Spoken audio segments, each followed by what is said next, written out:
எடப்பாடி பழனிசாமி என்ற ஒரு நபர் இந்த கட்சியில் இல்லை என்றால் இந்த துரோகிகள் எப்பவோ எடுத்து போய் யாருக்காவது வித்துட்டு பதவி சுகத்தை தேடிட்டு போயிருப்பாங்க.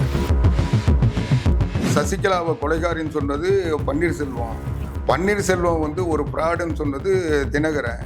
இன்னும் சொல்ல போனா தினகரன் 420 அறிக்கை ஏத்தனை ஒரு மாசம் பொறுத்து அவரு கொடுத்ததை சொல்றீங்களா? ஆமா ஆமா சார். அவர் ஒரு மாசமா அவரை தேடிட்டு இருக்காங்க, அவங்க கட்சி நிர்வாகிகளை தேடிட்டு இருக்காங்க, அவர் போய் அறிக்கை கொடுத்தாருன்னு சொல்லிட்டு இருக்கீங்க. ஸ்டாலின் சார் பேசும்பொழுது ஒவ்வொரு மேடையில வந்து தமிழ்நாட்டில் எதிர்கட்சி அப்படின்றது ஒன்று கிடையவே கிடையாது அப்படின்னு பல இடங்கள்ல ஆட்சியே இல்லைன்னு மக்கள் சொல்றாங்க. இந்த 3 பீரியட் கூட தென் மாவட்டங்களில் வந்து இந்த முக்குளத்தோருடைய வாக்கு வங்கியை குறைக்கிறதுக்கான நிறைய வாய்ப்புகள் இருக்குன்னு பேசப்படுது. செங்கோட்டனுக்கு தென் மாவட்டத்தில் வாக்கு வங்கி சேர்த்துட்டீங்களா சார்? அண்ணா திராவிட முன்னேற்ற கழகத்தில் பிரச்சனைகள் இருக்கின்றது நான் ஒத்துக்க இருந்தது. ஒரு சிறுபிள்ளையா இருக்கக்கூடிய இந்த டிவிகே விஜய் கட்சி கூட வந்து கூட்டணிக்கு காத்திருக்கிறாங்க அப்படின்னு சொல்லிட்டு பேசப்படுறது எப்படி சார் இருக்கு? திமுக உருவாக்கி இருக்கின்ற இந்த மீடியா மாஃபியாக்களால் பரப்பப்பட்ட செய்தி. களம் நேயர்கள் அனைவருக்கும் வணக்கம். இந்த சிறப்பு நேர்காணலில் நம்மோடு இருக்கக்கூடிய சிறப்பு ஆளுமை அதிமுகவினுடைய செய்தி தொடர்பாளர் ஆவடி குமார் சார் அவர்கள் தான். சார் வணக்கம். வணக்கம்.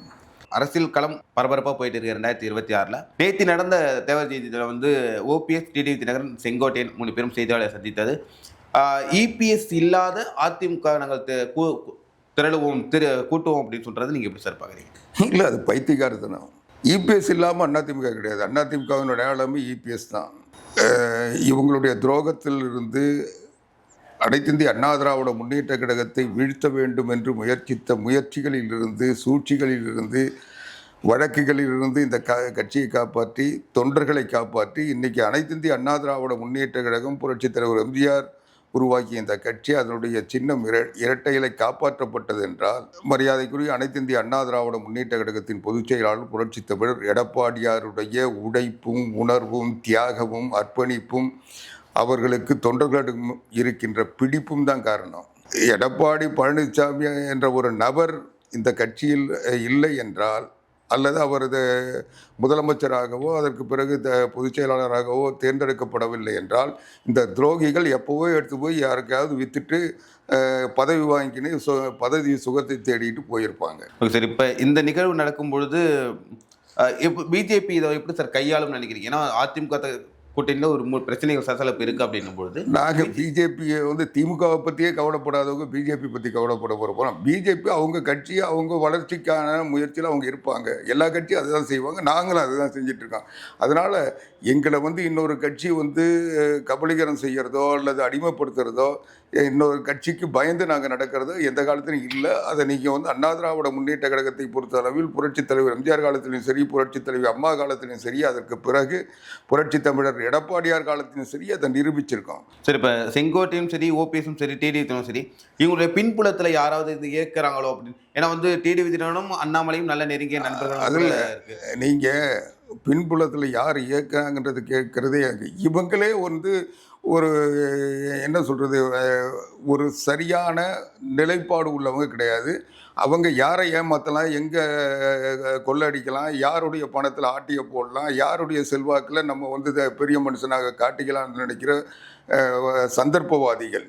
இன்னும் சொல்ல போனால் தினகரன் 420 அவர் மேலே பல வழக்குகள் இருக்குது. அவரை 420ன்னு பன்னீர்செல்வம் நேரடியாகவே சொல்லியிருக்காரு. தினகரன் ஒரு 420ன்ட்டு பன்னீர்செல்வம் தான் பட்டம் கொடுத்துருக்காரு. 2 பேரும் நெருங்கிய நண்பர்கள். இவரும் அவரும் இன்றைக்கும் இணைப்பிரியாமல் தான் இருக்கிறாங்க.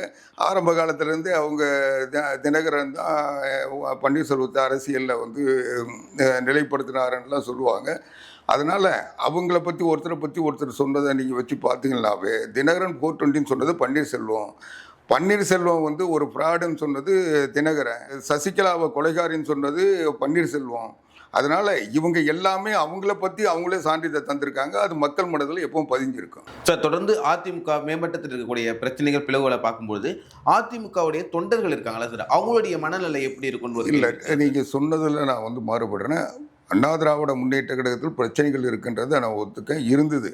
இப்போ எந்த பிரச்சனையும் இல்லை. அதிமுக புரட்சி தமிழர் எடப்பாடியார் தலைமையில் ஒன்றுபட்டிருக்கிறது, உணர்வோடு இருக்கிறது, ஒற்றுமையோடு இருக்கிறது, உறுதியோடு இருக்கிறது, இன்னும் சொல்லப்போனால் பலமோடு இருக்கிறது. தமிழ்நாட்டில் இருக்கிற எந்த கட்சிக்கும் அண்ணா திராவிட முன்னேற்ற கழகத்திற்கு நிகர் இல்லை என்ற சொல்ல அளவுக்கு மக்கள் செல்வாக்கு பெற்ற கட்சியாகவும், தொண்டர்கள் அதிகமாக இருக்கின்ற கட்சியாகவும், இயங்குகின்ற கட்சியாகவும் இருக்கு. ரெண்டாவது, இன்றைய களத்தை பார்த்தீங்கன்னா தமிழ்நாடு முழுவதும் 170 தொகுதிகளில் மக்களை சந்தித்து எழுச்சி பயணம் நடத்தி மக்களுடைய ஆதரவை பெற்ற ஒரே தலைவர் அண்ணன் எடப்பாடியார். எடப்பாடியார் தேர்தல் வந்து 6 மாதம் இருந்தால் கூட இப்போவே நாங்கள் 170 தொகுதியில் மக்களை சந்தித்து வாக்குகளை கேட்டாச்சு. ஒவ்வொரு தொகுதியிலும் குறைஞ்சது 20,000 30,000 வாக்காளர்களை நேரடியாக சந்தித்து மக்கள் அந்த எழுச்சியோடு வந்து பொதுச் செயலாளர் எடப்பாடியார்கிட்ட உரிமையோடு அவங்க கேட்டு புரட்சி அம்மா ஆட்சி காலத்திலையும் புரட்சி தமிழர் எடப்பாடியார் ஆட்சி காலத்திலையும் இருந்த திட்டங்கள் திமுக ஆட்சியால் இன்னைக்கு நிராகரிக்கப்பட்டிருக்கு. அந்த திட்டங்களை எல்லாம் இன்னைக்கு முடக்கிட்டாங்க. அந்த திட்டங்கள்லாம் நீங்கள் வந்தால் மறுபடியும் கொண்டு வருவீங்கன்னு மக்கள் எழுச்சியோடு கேட்குறாங்க. நாங்கள் தாலிக்கு தங்கம் திட்டத்தால் பலன் பெற்றோம், இன்றைக்கி வந்து அந்த திட்டத்தை இல்லை, இந்த ஆட்சி வந்து அதை எடுத்துட்டாங்க, அதை நீங்கள் வந்தால் மறுபடியும் அதை கொண்டு வருவீங்களான்னு அவர்கிட்ட நேரடியாக கூட்டங்களில் கேட்குறாங்க. அப்புறம் அதை நாங்கள் வந்து திருமணத்திற்கு தாலி, தங்கத்து தாலி, ஒரு சவரன் தங்கம் தர புரட்சி தலைவி அம்மாவனுடைய திட்டத்தை மறுபடியும் நாங்கள் செயல்படுத்துவோம். அது போலவே அதில் வந்து திருமண செலவுக்காக பட்டதாரிகள் பட்டய படிப்பு படித்தவங்களுக்கு 50,000, சாதாரணமானவர்களுக்கு 25,000 கொடுக்குற அந்த திட்டம் தொடர்ந்து நடக்கும். இது மட்டும் இல்லாமல் கூடுதலாக ஒரு பட்டு வேஷ்டி, பட்டு சேலையை நாங்கள் கூடுதலாக தருவோம். அதனால் அனைத்து இந்திய அண்ணா திராவிட முன்னேற்ற கழகம் 2026 புரட்சி தமிழர் எடப்பாடியார் முதலமைச்சர் ஆனவொன்னு இது நடக்கும்னு சொல்கிறாரு. அதை மக்கள் ஏற்றுக்கிட்டு ஆதரவு தராங்க. அதனால் இன்றைக்கி தமிழ்நாட்டில் வந்து மக்களுடைய ஆதரவை பெற்ற ஒரு மாபெரும், இதுக்கு முன்னே என்ன சொன்னாங்க, எடப்பாடி பழனிசாமி பொதுச் செயலாளராகலாம், கட்சியை கைப்பற்றலாம், ஆனால் மக்களை வந்து ஈர்க்கின்ற தலைவராக, மக்களை சந்திக்கின்ற அளவுக்கு செல்வாக்குள்ள தலைவரான்னு கேட்டுட்டு இருந்தாங்க. புரட்சி தலைவர் போல, புரட்சி தலைவி அம்மா போல இவர் ஒன்றும் மக்கள் ஏற்றுக்கொண்ட தலைவராகவோ அல்லது மக்களுக்கு பரிச்சயமுள்ள தலைவராகவோ இவர் இல்லைன்னு சொன்னாங்க. அதை வந்து இப்போ இன்னைக்கு முறியடித்து இன்னைக்கு தமிழ்நாட்டில் இருக்கிற தலைவர்களில் மக்களை நேரடியாக சந்தித்து மக்களோடு இணக்கமாக அணுக்கமாக பேசக்கூடிய ஒரே தலைவர் எடப்பாடி பழனிசாமி தான். அவருக்கு நிகரான தலைவர் இல்லைன்றதை நிரூபிச்சிட்டோம். ஓகே சார், கிட்டத்தட்ட தமிழ்நாட்டில் வந்து 53 ஆண்டு காலமாக இருக்கக்கூடிய ஒரு கட்சி, அதிகமாக தமிழ்நாட்டில் ஆட்சியில் ஒரு 33 ஆண்டு காலமாக இருந்த ஒரு கட்சி, 10 வருஷம் முன்னாடி ஜெயலலிதா இருக்கும்போது தமிழ்நாடு ஃபுல்லாக ஒரே சின்னத்தில் நின்று ஜெயித்த மிகப்பெரிய ஒரு கட்சி வந்து ஒரு 19 மாதம் கூட தொடங்கி ஒரு சிறுபிள்ளையாக இருக்கக்கூடிய இந்த டிவிகே விஜய் கட்சி கூட வந்து கூட்டணிக்கு காத்திருக்கிறாங்க அப்படின்னு சொல்லிட்டு பேசப்படுறது எப்படி சார் இருக்கு? இல்லை, இது வந்து திமுக உருவாக்கி இருக்கின்ற இந்த மீடியா மாஃபியாக்களால் பரப்பப்பட்ட செய்தி. உங்களுக்கு வந்து நீங்கள் வந்து ஒரு பத்திரிகையாளராக இதை பார்த்தீங்கன்னா உங்களுக்கு தெளிவாக தெரியும். அனைத்து இந்திய அண்ணா திராவிட முன்னேற்றக்குன்னு யார்கிட்டையும் போய் யார் வீட்டு கதவையும் தட்டலை. கரூரில் அந்த நடந்த சம்பவம் 41 கொலைகள் அங்கே நடந்ததுக்கு பிறகு அந்த கொலைகளால் பாதிக்கப்பட்டவர்கள் மக்கள், அந்த கரூர் மக்கள். அதுக்கு 2 நாளைக்கு முன்னே அதே இடத்துல எடப்பாடி பழனிசாமி அங்கே பேசிட்டு வந்தார். அதே மக்கள் திரள் இருந்தது. இன்னும் சொல்ல போனால் விஜய் கூட்டத்துக்கு வந்து 27,000 என்னவோ 30,000 பேர் இருந்ததாகவே நான் ஏற்றுக்கிறேன். 30,000 பேர் அங்கே திரண்டு இருந்தாங்க அப்படின்னு சொல்கிறாங்க. ஆனால் அதே மாவட்டத்தில் எடப்பாடி பழனிசாமி அவர்கள் கூட்டத்தில் அதுக்கு 2 நாளைக்கு முன்னே அவர் கலந்துக்கிட்டார். அந்த கலந்துக்கிட்ட கூட்டத்தில் அந்த மாவட்டத்தில் 3 இடங்களில் கூட்டம் நடந்தது. ஒவ்வொரு இடத்துலையும் 20,000 பேர் இருந்தாங்க. ஆக 60,000 பேர் அந்த மாவட்டத்தில் புரட்சி தமிழர் எடப்பாடியார் சந்திச்சிருக்காரு. விஜய்க்கு வந்தது 20,000 தான். அது வந்து மாவட்டம் முழுக்க ஒரு இடத்துல திரட்டினாங்க. அது இல்லாத மற்ற மாவட்டங்கள்ல இருந்து வந்தாங்க. ஆனால் எடப்பாடி பழனிசாமிக்கு வந்த கூட்டம் அந்த தொகுதி மட்டும், ஒரு தொகுதியில் 20,000 பேர் சந்திக்கிறது வெற்றியா? இல்லை ஒரு மாவட்டம், அதுவும் மாநில அளவில், அதுவும் விடுமுறை நாளில் சனிக்கிழமையில் மட்டும்தான் தமிழ்நாடு முழுக்க இருக்கவங்கெல்லாம் விடுமுறை எடுத்துகிட்டு வர முடியும், மற்ற நாளில் அவங்க வந்து மணியில் விட்டுட்டு வர முடியாதுன்னு பகிரங்கமாக அறிவித்தவர் விஜய். அதனால் அவங்க வந்து தமிழ்நாடு முழுக்க திரண்டு, அதுவும் மக்கள் வந்து ஒரு நடிகரை பார்க்க வராங்கன்றதுனால வந்த கூட்டம் அதே ஒரு 30,000 சொல்ல. எடப்பாடி பழனிசாமி 60,000 பேரை சந்திச்சிருக்காரு அதே அந்த மாவட்டத்தில் மட்டும். அதனால் மக்கள் ஆதரவு யாருக்கு இருக்குன்றது எங்களுக்கு தெரியும். ஆனால் ஆனால் அந்த சம்பவத்தை வந்து திமுக வந்து அவங்களுக்கு வந்து ஒரு நெருக்கடியை உருவாக்குச்சு. அவங்கள வந்து அந்த சம்பவத்தின் படியாக அவங்கள வந்து ஒரு கார்னர் பண்ணி அவங்களுடைய அந்த பயணத்தை தடுக்கிறதுக்கு முயற்சி பண்ணாங்க. அவங்க பயணத்தை தடுக்கிறதுனுடைய நோக்கம் விஜயை பார்த்து அவங்க பயந்து செஞ்சாங்கன்னு நாங்கள் நம்பல. அது வந்து அனைத்து இந்திய அண்ணா திராவிட முன்னேற்ற கழகத்துக்கு எதிராக செய்யப்பட்ட சூழ்ச்சி. என்னன்னா புரட்சி தமிழர் எடப்பாடியார் இன்னைக்கு 170 தொகுதிகளில் அந்த பிரச்சார பயணத்தை முடிச்சிருக்காருன்னா அந்த ரோட் ஷோ இதில் வந்து 163 வரைக்கும் தான் அவங்க வெளிப்படையாக பிரச்சாரம் பண்ண முடியுது. இந்த கரூர் சம்பவத்துக்கு பிறகு நடந்த நாமக்கல் மாவட்ட கூட்டங்கள்லாம் வந்து திடலில் தான் நடத்த முடிஞ்சுது. அப்போ இவ்வளோ நாள் நடந்த பயணத்தை அவங்க தடுக்கிறதுக்கு பல வகையில் முயற்சி பண்ணாங்க. அதில் தான் ஆள் இல்லாத ஆம்புலன்ஸை விட்டு குழப்பம் பண்ண பார்த்தாங்க. அதையெல்லாம் நாங்கள் ஓரளவுக்கு அதை பார்த்தோம். அதுக்கு பிறகு ஒரு கட்டத்தில் வந்த பிறகு இதை தொடர்றதுனால அதை வெளிப்படுத்தணும், இப்படி செய்கிறாங்கன்றதை எடப்பாடி பழனிசாமி அவர்கள் கூட்டத்தில் ஆள் இல்லாத ஆம்புலன்ஸை அனுப்பி இவங்க வந்து குழப்பம் பண்ணுறாங்க அப்படின்றத நாங்கள் தெரிவித்தோம். அதனுடைய விளைவு அதுக்கு பிறகு அது தொடர முடியல. எங்ககிட்ட அவங்க பாச்சா பழிக்கலை. விஜய் வந்து அரசியல் அனுபவம் இல்லாதனால அவருடைய தொண்டர்கள் இன்னும் ரசிகர்களாக இருக்காங்களே தவிர அவங்க அரசியல் மயப்படுத்தப்படாததுனால அப்புறம் ஒரு அரசியல் தலைவராக தன்னை காட்டிக்கிறத விட ஒரு நடிகராக அவர் வந்து வெளிப்பட விரும்புகிறாரு. இன்னைக்கு அவர் வந்து இது வந்து ரேம் போட்டுக்கிட்டு வந்து மாநாடு நடத்துறது இதெல்லாம் ஒரு அரசியல் தலைவருக்குரிய அந்த பக்குவமோ அல்லது அரசியல் தலைவர்கள் நடத்துகிற மாநாடுகளுக்குரிய இலக்கணமோ அதில் இல்லை. அதனால் அவர் வந்து அரசியல் வயப்படாமல் அரசியல் தலைவராக இல்லாமல் அவர் வந்து ஒரு நடிகராகவே தன்னை காட்டிக்கிறதுனால அவர் வந்து அந்த இமேஜை கிரியேட் பண்ணிக்கிட்டே இருக்காரே தவிர அவர் வந்து அரசியல் தலைவருக்குரிய நன்மை அவர்கிட்ட இல்லை. அதை வந்து திமுகவுக்கு நல்லா தெரியும். அதனால் அவங்க என்ன பண்ணாங்க, அதிமுக கூட்டத்தை வந்து நம்ம தடுக்க முடியல, புரட்சி தமிழர் எடப்பாடியாருடைய எழுச்சி பயணத்தை நிறுத்த முடியலை. அப்போது எதையாவது ஒன்று செய்யணும்னு சொல்லிட்டு இவர் கூட்டத்தை சரியாக செந்தில் பாலாஜி வச்சு ஸ்கெட்ச் போட்டாங்க, மாட்டினார். இவர் போய் கரூரில் ஒரு நேரத்தை சொல்லிட்டு ஒரு நேரத்தில் போனார். அது என்னவோ அவங்க இது பண்ணாங்க, வந்தாங்க. கரெக்டாக அவங்க வந்து உள்ளே வந்து அவங்க ஆம்புலன்ஸை விட முடிஞ்சது, எல்லாத்தையும் பண்ண முடிஞ்சது. இன்னும் கேட்டால் அதில் வந்து திமுக இளைஞரணி மருத்துவ அணியின் ஸ்டிக்கர் ஒட்ட முடிஞ்சது, எல்லாத்தையும் பண்ணாங்க. அதுக்கு காரணம் என்னென்னா அதிமுகவில் கட்டமைப்பு இருக்குது. ஒவ்வொரு ஊர்லேயும் ஒவ்வொரு மாவட்டத்துலேயும் திமுகவை விட பலமான கட்டமைப்பு அண்ணா திராவிட முன்னேற்ற கழகத்துக்கு இருக்கிறதுனால இவங்க கூட்டத்தில் வந்து இன்னொருத்தன் வந்து கலாட்டா பண்ணுற அளவுக்கு எங்கள் ஆளுங்க விட மாட்டாங்க. அவன் வந்தாவே அவன் யார், அவனுடைய ஹிஸ்ட்ரி எனக்கு தெரியும், நீ எதுக்கு இங்கே வந்தேன்னு சொல்லி அவங்கள நாங்கள் கார்னர் பண்ணியிருப்போம். அவங்க ஆனால் விஜய்க்கு வந்து அந்த கட்டமைப்போ அல்லது அந்த அரசியல் அவங்களுக்குரிய அந்த பகுதியை பற்றிய ஒரு புரிந்துணர்வோ அவங்களுக்கு இல்லாததுனால அவங்கள ஈஸியாக வந்து ரசிகர்ன்ற பொருளில் அவங்களுடைய செந்தில் பாலாஜி டீம் உள்ள நுழைஞ்சி அது என்ன பண்ணுமோ பண்ணிடுச்சின்னு அவர் சொல்கிறாங்க. அதை நான் பார்க்கல. இந்த மாதிரி இதை பண்ணதன் மூலயமா அவங்களுக்கு என்ன விஜயை வந்து அவங்க பயணத்தை தடுத்தாங்கன்றதை விட இதை எடப்பாடி பழனிசாமியினுடைய இந்த பயணம் இப்போ இன்னைக்கு திடலுக்குள்ளே போக வேண்டிய நிலைமை. ஆக அவங்க நினைச்சது அதிமுக கூட்டத்தில் குழப்பம் பண்ணி அதை நீதிமன்றத்துக்கு போய் ஒரு வழிகாட்டுதல் முறை உருவாக்கணும், இதை நடத்தக்கூடாதுன்னு சொல்லி தடுக்க முயற்சி பண்ணாங்க. அது எங்ககிட்ட நடக்கலை. கட்டுப்பாடோட எழுச்சியோடு உறுதியோடு மக்கள் துணையோடு நாங்கள் இருந்ததுனால எங்ககிட்ட நடக்கலை. அவங்க வந்து ஒருத்தர் அறிவும் இல்லாத ரசிகர்ன்ற போர்வையில் அவரை பார்க்க வந்த கூட்டம்.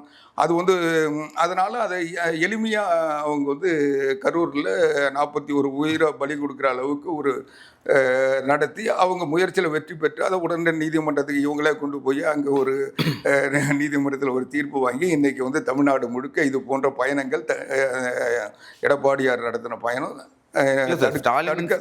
தடுக்கிற மாதிரி எல்லாத்தையும் தடுத்து வச்சிருக்காங்க. ஸ்டாலின் சார் பேசும்பொழுது ஒவ்வொரு மேடையில வந்து தமிழ்நாட்டில் எதிர்கட்சி அப்படின்றது ஒன்று கிடையவே கிடையாது அப்படின்னு பல இடங்களில் நாங்கள் ஆட்சியே இல்லைன்னு மக்கள் சொல்கிறாங்க. நீ தமிழ்நாட்டில் ஆட்சி நடக்குதா, முதலமைச்சர் இருக்காரா, அவருக்கு ஒரு சுய உணர்வு இருக்கா? ஒரு பொம்மை இந்த நாட்டில் என்ன நடக்குதுன்னே தெரியாத ஒரு பொம்மை முதலமைச்சராக இருக்குன்னு தானே சொல்கிறாங்க. இவர் கரூர் தஞ்சாவூரில் வெள்ளம் வந்து அவ்வளோ பேர் பாதிக்கப்பட்டாங்க, அங்கே இருக்க பயிரெலாம் அழிஞ்சுது. யாராவது ஒரு பொறுப்பாக போய் பார்த்தாங்களா? எடப்பாடி பழனிசாமி அங்கே போய் காலையில் நிற்கலைன்னா அந்த செய்தி வெளியே தெரிஞ்சிருக்குமா? ஊடகங்களாவது அது விவாதம் பண்ணியிருப்பாங்களா? இல்லை ஊடகங்களாவது வெளிப்படுத்தியிருப்பாங்களா? எதுவுமே கிடையாது. விஜய் அறிக்கை கொடுத்தாரு சார். விஜய் அறிக்கை கொடுத்தாரு. அந்த நெல்மது கொள்கை விளைஞ்சு நிற்குது அப்படின்னா யார் எடுத்து கொடுத்தது? விஜய் கொடுத்தா அப்படியே சார். இப்போ கேப்ல விஜய் கொடுத்தாரு சார். விஜய் எங்க போய் கொடுத்தாரு? இப்போ ரீசெண்ட் டைம்ல அறிக்கை கொடுத்தாரு சார். அறிக்கை ஏத்தன 1 மாசம் பொறுத்து அவரு கொடுத்ததை சொல்றீங்களா? ஆமா சார். அவர் 1 மாசமா அவரை தேடிட்டு இருக்காங்க, அவங்க கட்சி நிர்வாகிகளே தேடிட்டு இருக்காங்க, அவர் போய் அறிக்கை கொடுத்தாருன்னு சொல்லிட்டு இருக்கீங்க. நான் சொல்றது தஞ்சாவூர், தஞ்சை, திருவாரூர், நாகப்பட்டினம் மாவட்டங்கள்ல பாதிப்பு ஏற்பட்ட உடனே பயிர்கள் உற்பத்தி செஞ்ச அறுவடை நெல் ரோட்ல வந்து முளைச்சி கிடந்த உடனே போய் நின்று அதை பார்த்தது, அந்த கழனிகளில் போய் வேஷ்டி மடிச்சு கட்டி நின்னது யாரு? அதனால தானே வந்து இது ஒன்று அடுத்த பிறகு இவங்க போய் ட்ரெயினில் பச்சை கொடி காட்டினாங்க, ட்ரெயினில் எல்லாத்தையும் ஏற்றிட்டோம் போய் இருக்குது டாட்டா டாட்டான்னு காட்டினாங்கல்ல. அது எப்போ காட்டினாங்க? மழைக்கு முன்னால் அதெல்லாம் பாதுகாத்து அனுப்ப வேண்டியவங்க, மழை பெஞ்சு எல்லாம் முடிஞ்சு எடப்பாடி பழனிசாமி போய் அதை வந்து அங்கே இருக்கிற மக்கள்லாம் விவசாயிகள்லாம் கதறினதை எடப்பாடி பழனிசாமி ஒரு எதிர்க்கட்சி தலைவர் அங்கே போனதுனால மீடியா அட்டென்ஷன் அங்கே வந்தது, சோசியல் மீடியாக்கள்லாம் அதை வெளிப்படுத்தினீங்க. அதனுடைய விளைவு இவங்க பதில் சொல்ல வேண்டிய நிலைமை வந்தது. அப்போ கூட ஸ்டாலின் போடல, உதயநிதியை போய் அனுப்பி ட்ரெயினுக்கு டாட்டா கட்டு வந்தாங்கல்ல. அதனால அந்த பிரச்சனையை வந்து இன்னைக்கும் வந்து கையில் எடுத்தது யாரு? இது ஒன்று அதே மாதிரி கரூரில் சம்பவம் நடந்த உடனே அடுத்த நாள் காலையில், அன்னைக்கு இரவு சம்பவம் நடந்தது, காலையில் எடப்பாடி பழனிசாமி அங்கே போய் நின்று இதில் வந்து அரசியல் படுத்தாதீங்க, 41 உயிர்கள் பலியாக இருக்குது, அதுக்கு ஒரு நீதி கிடைக்கணும், அவங்களுக்கு உடனடியாக அவங்களுக்கு மருத்துவ சிகிச்சை கொடுங்க, யாருக்கும் பாதிப்பு இல்லாமல் செய்யுங்க என்றது சொன்னது யார்? அது சொன்னதுக்கு பிறகு தான் விஜய் வந்து அவங்க கேட்ட இடத்துல கொடுத்துருந்தா அது இதோட பாதிப்பு வந்திருக்காது. இதை வந்து காவல்துறை வந்து முறையாக நடவடிக்கை எடுத்திருந்தால் எதுவுமே இழப்பு ஒரு உயிர் போகிற அளவுக்கு நடந்திருக்காது. இதுக்கு என்ன காரணம் எனக்கு தெரியாது. ஆனால் இதெல்லாம் பார்க்க சொல்ல இது வந்து மக்களுக்கு ஒரு பாதுகாப்பு இல்லாத நிலை இருக்குது, இது உடனே நடவடிக்கை எடுங்கன்னு தானே சொன்னார். அதனால் நாங்கள் வந்து அன்னைக்கு எடப்பாடி பழனிசாமி கரூரில் போய் அங்கே குரல் கொடுத்ததனுடைய விளைவு தாவேகா அரசியல் கட்சி ஒரு ஆதரவற்ற நிலையில் இருந்தது. அவங்க தலைவர்கள்லாம் விட்டுட்டு போயிட்டாங்க, அவங்க தொண்டர்கள்லாம் எங்கே போகிறதுன்னு தெரியாத நேரத்தில் அவங்க தலைவர்கள்லாம் தலைவர் ஆகிட்டாங்கன்னு செய்திகள் வந்துட்டு இருந்தது. அவங்க போய் அவங்க கட்சியினுடைய பொதுச் செயலாளர், ஐயோ அப்படி ஒரு சம்பவமா, எனக்கு தெரியவே தெரியாது, நாங்கள் வேடிக்கை பார்க்க தான் போனேன், அந்த நிகழ்ச்சி நான் நடத்தலைன்னு சொல்லிட்டு அவர் நீதிமன்றத்தில் போய் ஜாமீன் கேட்டுக்கிட்டு இருந்தார். இப்படியெல்லாம் அவங்க கோமாளித்தனம் பற்றுறது சொல்ல அவங்க தொண்டர்களுக்கு ஒரு பாதுகாப்பு இல்லை. அப்போ அவங்க அதிமுக தான் பாதுகாப்பு, எடப்பாடி பழனிசாமி தான் பாதுகாப்புன்னு அவங்க தன்னடிச்சியாக கொடியை கொண்டு வந்து காட்டினாங்க. அது தொண்டர்கள் பிள்ளையார் சொல்லி போடுறாங்க. அவங்களுக்கு ஒரு பாதுகாப்பு, அவங்க தலைமை கைவிட்டாலும் எடப்பாடி பழனிசாமி கைவிட மாட்டார்னு அவங்க காட்டினாங்க. அதை நாங்கள் வரவேற்றோம். இதை போய் உடனே நீங்கள் தான் வந்து மீடியாக்கள் தான் வந்து அதிமுக கூட்டணி அமைஞ்சிச்சு, நாங்கள் விஜய் வந்து கூட்டணியை எதிர்பார்த்தோம் இல்லை. நாங்கள் வந்து அதிமுக சுயமாக நின்று தமிழ்நாட்டில் சரித்திரத்தில் தமிழ்நாட்டு வரலாற்றில் ஒரு தேர்தலை தன்னந்தனியாக சந்திக்கிற வலிமையும் தைரியமும் உள்ள கட்சி அதிமுக மட்டும்தான். அதை நாங்கள் நாடாளுமன்ற தேர்தலையும் செஞ்சுருக்கோம், சட்டமன்ற தேர்தலையும் செஞ்சுருக்கோம், உள்ளாட்சி தேர்தலையும் செஞ்சு காட்டியிருக்கோம். ஓபிஎஸ், டிடிவி தினகரன், அப்புறம் செங்கோட்டையன், இங்கே வந்து பார்த்தீங்கன்னா இந்த 3 பேரில் கூட தென் மாவட்டங்களில் வந்து இந்த முக்குளத்தோடைய வாக்கு வங்கியை குறைக்கிறதுக்கான நிறைய வாய்ப்புகள் இருக்குன்னு பேசப்படுது சார். செங்கோட்டையனுக்கு தென் மாவட்டத்தில் வாக்கு வங்கி சேர்த்துட்டீங்களா சார்? டிடிவி தினகரன் சொன்னீங்க, அவங்களும் தென் மாவட்டங்கள். இந்த 3 இது மாதிரி 3 பேர் இதுக்கு முன்னே கொடுத்துருவாங்க தெரியுமா? வைத்திலிங்கம் எங்கே போனார்? Okay sir. வைத்திலிங்கம் இப்போ வந்து தேவர் சமுதாயத்திலேருந்து நீக்கிட்டீங்களா? செங்கோட்டையனை சேர்த்துட்டீங்களா? மீடியாக்கள் தானே செய்கிறீங்க. நான் கேட்குறது, இதுக்கு முன்னே வைத்திலிங்கம் தேவர் சமுதாயத்தினுடைய அடையாளமாக தென் மாவட்டங்கள் அடையாளமாக காட்டினாங்க. Okay sir. இப்போ ஏன் நேற்று அவர் வரல? பசுமந்தி அவர் பிறந்த நாள் தானே.